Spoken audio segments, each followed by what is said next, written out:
Good morning. It's Thursday, and we are studying the Word of God together, and we are in the book of Colossians,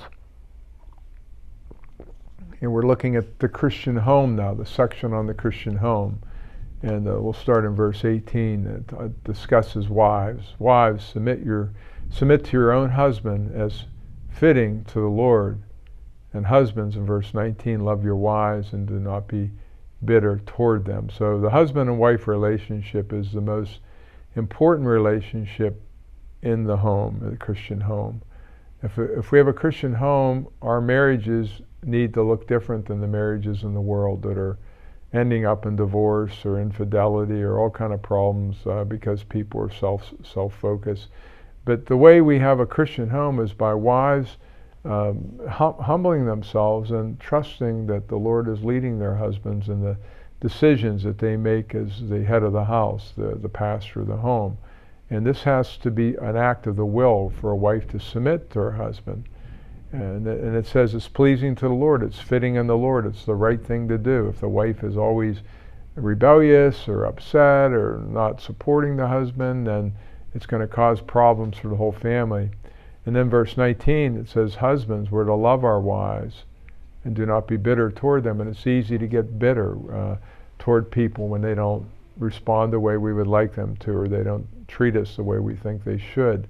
And it's again an act of the will that we love our wives. It's not out of a physical love, but a spiritual love that's manifest by Christ in us, the kind of love that God has for us. And that while we were yet sinners, Christ died for us.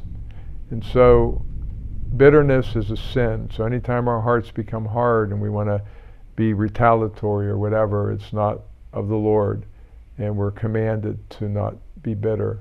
And then it talks about the children. Children, obey your parents in all things, not the some things or the things you agree with. No, you're to obey your parents in all things, for this is well pleasing to the Lord. And I think it's important for parents to be able to sit down with their kids and explain to them what the Bible teaches regarding obedience and disobedience to their parents. Do they want to please the Lord? Well, if they want to please the Lord and Jesus is first in the lives of your children, they're going to want to obey the parents, not disobey them. And then it talks again to the fathers, because the fathers are the prime ones that are responsible for the discipline in the family and the home, along with the wife assisting. But it says, fathers, do not provoke your children lest they become discouraged. So there's a way to discipline your children, to teach them a lesson and to help them grow in character and the knowledge and the fear of the Lord. But we don't want to be on their case so much that we make them angry, and that's like provoking them, getting them really upset without being gracious to them and lovingly firm. We don't want them to be discouraged, because your kids can get discouraged if you use the wrong kind of disciplinary directives. So pray for your wives, pray for your husbands, pray for your children, pray together as a family so that you guys can stay strong in your home, because that's really the greatest church on the face of the earth, the little church in the home with the dad and the mom and the kids together. God bless you guys.